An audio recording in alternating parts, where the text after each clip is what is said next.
So what is up everybody, welcome once again to my YouTube channel, and today let's continue with another round of the Chicane Online Racing League as we are in the Hungaroring for the German Grand Prix and we are just going to prepare, hopefully make a better qualifying performance than we did on the previous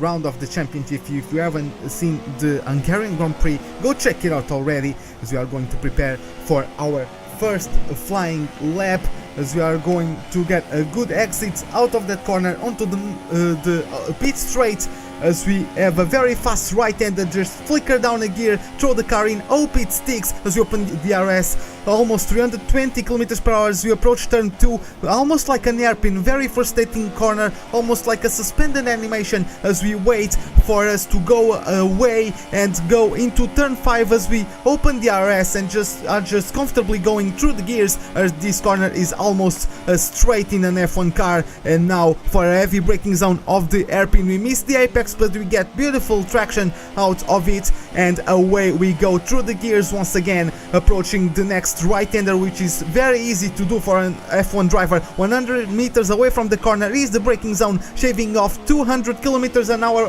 on the process. Careful with the traction out of this chicane, and now as we enter the stadium section, wide of an entry as you possibly can, just chugging the car on the inside and hope it sticks once again. Now careful with the approach to this hairpin, now flat out through the chicane as we approach the last couple of corners, which are crucial for a good lap time. As we nail the apex, we have very good traction on the exit of the corner, and we are going to cross over the line to post a 1:15.1. And as we move on to the results, we are going to get second place, only beaten by Elgato, who got a lap time 5/10 faster than us, but he was on the super softs while we were on the soft tires. Bandicoot closing the top 3, then Juno, Forsainable, Shizzle, Speed Killer, and Homer, Joe, and Sergio Perez, I forgot his name, as we are going to head on into a great racing afternoon. The grandstands are full to capacity, and it's no surprise, everyone is really excited to see what's going to happen in the German Grand Prix, as the legendary Hungaroring welcomes the 12th round of the COR Championship. We are racing in the rainy valley this weekend, at home of many of the sport's greatest competitors. The 4.5 km Hungaroring presents a mix of the precision required through the technical stadium section and the great raw speed down the long flat-out curve of turn 5 towards the popular overtaking zone of turn 6, where great racing might be in store for us today. As you can see, the crowd looks fired up and the drivers are starting to get ready. So let's enjoy the action from the cockpits. As we have 1, 2, 3, 4, 5 red lights. Lights out, and away we go for the German Grand Prix, as we get a very good start compared to Elgato, but Bandicoot got an amazing start in this already side by side with us. As we approach turn 1, he gets a little bit push off by us, but did not have any contact whatsoever. There's already yellow flags behind us as we are on board with Juno. Bandicoot's too deep on the second corner, and Juno tries to get an overtaking maneuver done, but he gets blocked, so Shizzle might have a great run on both of them here. Unfortunately, he boxed himself in by going behind the Red Bull driver, and now he's sandwiched as we go almost 3 wide into turn 1. Juno gets the inside line on the Red Bull driver, and he gets promoted to P2 on pure traction alone, as Shizzle follows the Force India driver and gets himself promoted to P4, as Bandicoot, who was at second place at one point, drops down to P5, and we were able to hold on to our P12. Now is already getting a good car's length of an advantage, but nevertheless it was a good start for us, as we are now ending the third lap of this Grand Prix. We post the fastest lap, but Juno is very good at pressurizing us and is just 0.5 of a second behind us, and is going to have DRS in the next corner. and he might pose a threat to our second place, as we post the fastest first sector of the race so far. But he will have DRS, and so he might do something to threaten my second place. It looks like not, but nevertheless he's going to make some tenths on our lead, and he might just be waiting for an opportunity to strike, even though he has been on the rich mix, I bet, over the last few laps, trying to catch up to me, as I have been in standard, saving up fuel to defend myself if need be. As you can see, in lap 5 we have got a couple of car lengths of an advantage to Juno, who is 1 second and 1/10 of a second behind us, and we're starting to catch up to El Nabu, who is on the super soft tires, as you can see, but they are quickly degrading, and indeed at the end of lap 5 is going to pull off into the pits for a set of the medium tires, I believe. As you can see, he's in third place. We were so ahead of everyone else that El Nabu got P3 almost as Joe gets the place from him in the pit lane. But I bet he came out at least 4th place. We were very competitive, the top 3 this weekend, and we are managing to keep Juno at bay. I think he's still over 1 second behind us, so no DRS for him, at least at the moment, and we are doing a great job to conserve our fuel. We are not pushing our tires too much, and we are protecting our lead. As you can see now, the gap just as we approach the end of the second sector, and it is 1.1 seconds, so it just gained 3/10 to us on the last sector, but we are conserving that 1 second plus lead that we need to avoid him getting DRS, and just slowly chewing at our lead and potentially making an attempt at taking our leader position. As we are going to cross over the line, the gap jumped to 1.6, so his tires may be falling off even quicker than mine are as we approach the middle sector of turn 9, and our tires are over 63% on that front left, which is the most punished tire in this circuit. Even though Juno is putting up a fight, he is still 1.5 seconds behind me. El Nabu, as you can see, is in third position, and he's probably going to pull a gap to us once we come out of the pits, since he is on the medium tires, on fresher medium tires, and he's going to be quicker than us for a bit. As Juno pulls off into the pits, I still don't know how he did not get a penalty, but unfortunately the game froze for him. This is not a glitch in the video, his game froze, and that cost him lots of time, as the game was basically paused for him, but everybody else was still going. As you can see, El Nabu has gone already past him, and is going to get a very big advantage, as he even gets overtaken by Rogue and is demoted to P4. In the next lap, it's our turn to go into the pits, as El Nabu is in second place, and as you can see, he's probably going to be able to overtake us in this period, as he's 15.2 seconds behind us, and I think you lose at least 17 seconds around this track in the pit lane, as we make a switch onto the medium tires, and we're going to come out of the pits behind El Nabu, and as you can see, it looks like a 2 to 3 seconds of a gap. But nevertheless, we are going to have a rich mix at our disposal, and a couple of laps fresher tires to make our inroads on his lead. As you can see, just at the end of the lap, after we came out of the pits, we posted the fastest third sector, and we are catching up to El Nabu. We have DRS, we had that last sector, hence why we got the purple sector, and we are going to charge El Nabu as we have DRS, rich mix, going under the brakes. We go braver on the brakes and we get the inside line, but we lose the back end, unfortunately, and on traction alone El Nabu is able to regain the position. So maybe try some overtaking maneuver at the next corner, but we refrain from it, and we are going to stay put for now As you can see, that screen freeze for Juno cost him loads of time. As you can see, as we cross the line, is 7.9 seconds behind us. So yeah, that's how much it cost him that that game freeze.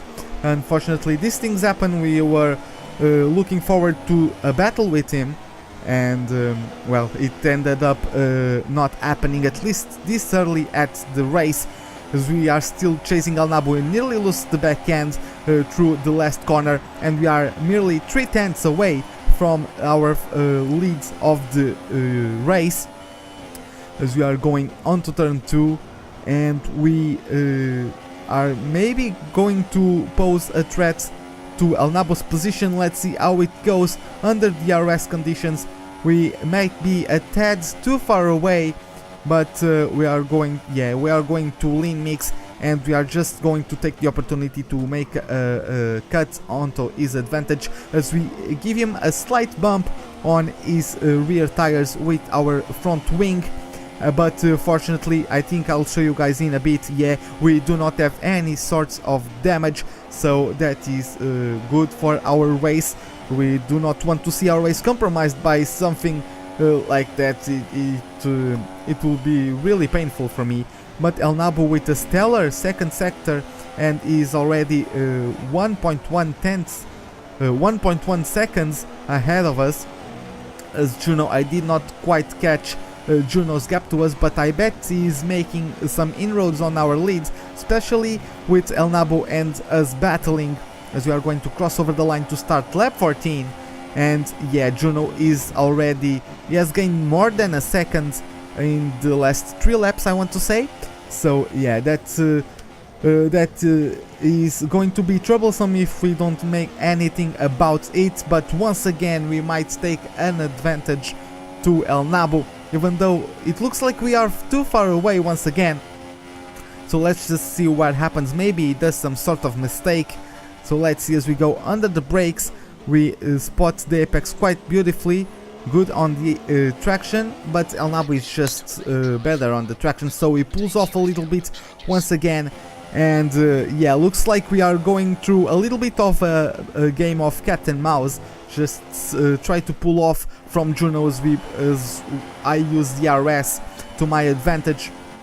And we jump to lap 17, and Juno, you can see in the minimap, is much closer to us, but we are much closer to Elnabo this time around, and we are probably going to finally be able to pose an attack, to mount an attack to Elnabo's currently leading position. As we go side by side, we overtake him even before the braking point, and he tries a switchback on us maybe. No, he was already too far back for him to be able to do that, and we get the lead of the German Grand Prix, which we intended to do, and it feels good to be back contending for a win after what happened in the last race.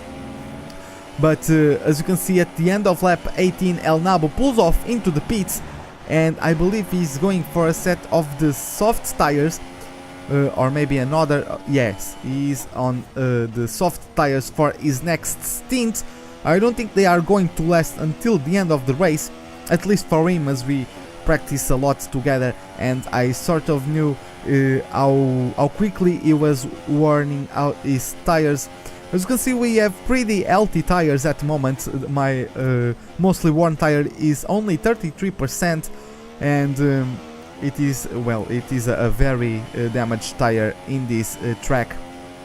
But we are making sure we keep Juno away. I think Juno may be even fighting with some other cars, or maybe struggling to get past some back markers, because there was a little bit of a train behind us, and we jumped to lap 25. I think this is our pit stop lap.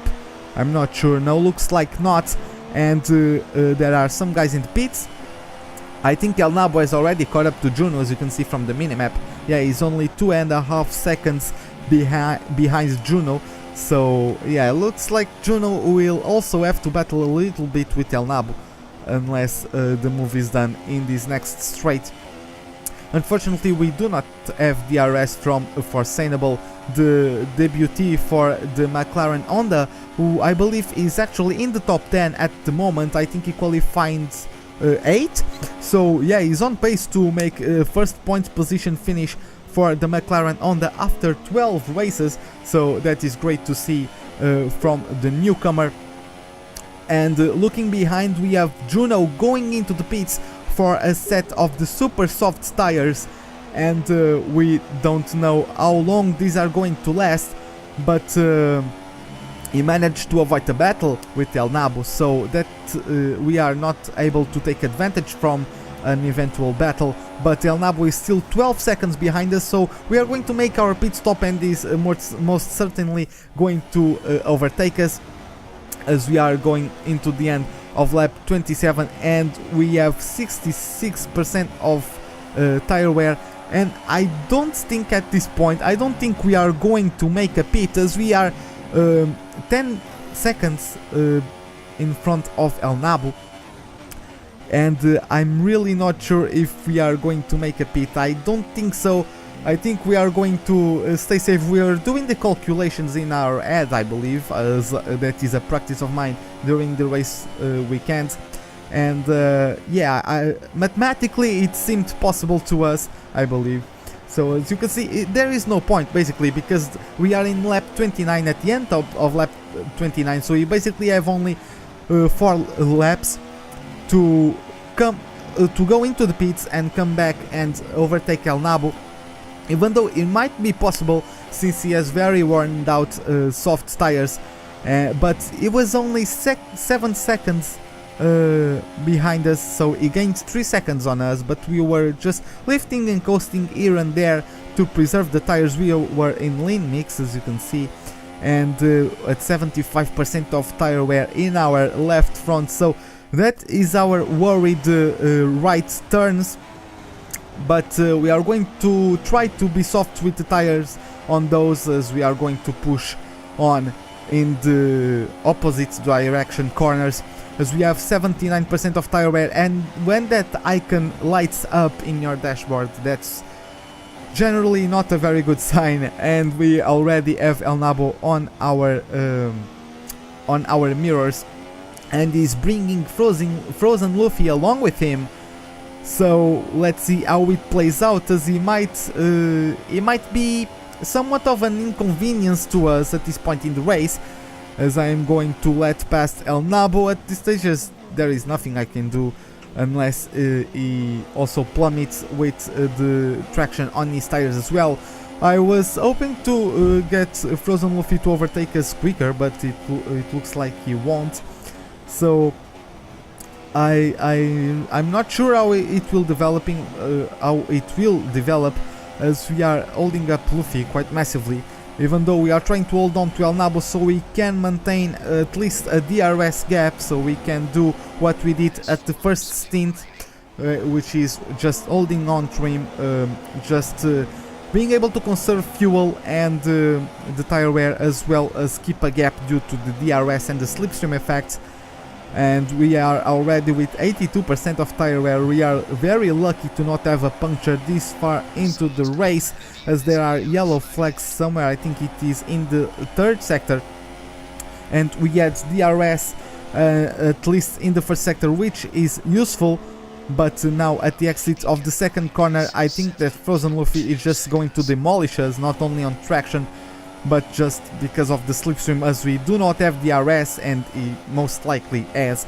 So the S-car is going on the outside of the hairpin and is going to get a move done on me. He is in 11th place, so he is outside the top 10. We held him back massively from getting the position, the truck position, to maybe make an attack on Foreseeable for the last points paying position. And we are going to approach the final lap with 1.9 seconds of a difference to El Nabo, as he lets Frozen Luffy go, I believe, and we have 85% of tire wear on our front left. And I heard through the radio a couple of laps ago that El Nabo has a 3-second time penalty for corner cutting, so he just needs to hold on to our tires and trust in the gods of this game that we will not get a puncture and maintain the 3-second gap, so we cannot lose more than 5 tenths over the course of this lap. So we just went to hell with it. We put up on standard, maybe even rich mix, and we are going for a lap. Like, we are just pushing at this point. There is, as you can see, we just got 2% on our tire wear just on the latest right-hander, and it is 2.5 the gap at the end of the second sector. Frozen Luffy is attacking El Nabo through the hairpin, and I think that is going to compromise his line throughout this entire third sector, and that might give us the win, as El Nabo goes to cross over the line at the home Grand Prix for Mercedes to take first place, but we also cross over the line 2.5 seconds behind, and we are going to take the win and take home the silverware of the German Grand Prix. We are the winners of the German Grand Prix, as we jump now onto the results, as we have us winning for, it was actually 6 seconds of time penalty to El Nabo, as we have then Juno finishing in 3rd, then Bandicoot 4th, Speedkiller 5th, Rogue 6th, Joe M91 in 7th, Shady 8th, Calipos in 9th, and Forsainable, the debutee, with a points paying position for the McLaren Honda, which is a great result for him. As we are now jumping onto the Drivers and Constructors Championship, Juno is the leader, 3 points ahead of us, with Homer just 1 point behind us, closing the top 3. Then we have Chisel with 99 points, El Nabo with 98 points, and White Cream Jamie with 96 points, so very close in the top 5, in the top 6 I mean. Then Alex with 86, Speedkiller with 80, Ash Bandicoot with 68, and then Frozen Luffy closing the top 10 with only 33 points to his name. As we are now jumping onto the constructors, we have Manor in the lead with 5 race wins, 267 points. Then 44 points behind are Force India with 220 points, and then Ferrari closing the podium with 195 points. Then we have Toro Rosso in 4th with 110, 10 ahead of Red Bull, who come home 5th. Then Mercedes with 98 points, Haas in 7th with 33 points, Renault in 8th with 29, Williams are in 9th position with 10 points, and McLaren finally jump up to the top 10 after scoring their first ever point in the CRO Championship. And well, that is it for today's race report of the German Grand Prix. Hope you guys enjoyed it. If you have, give a like on the video. If you have not, the dislike button is right beside it. Comment away if you have something you want to share with me.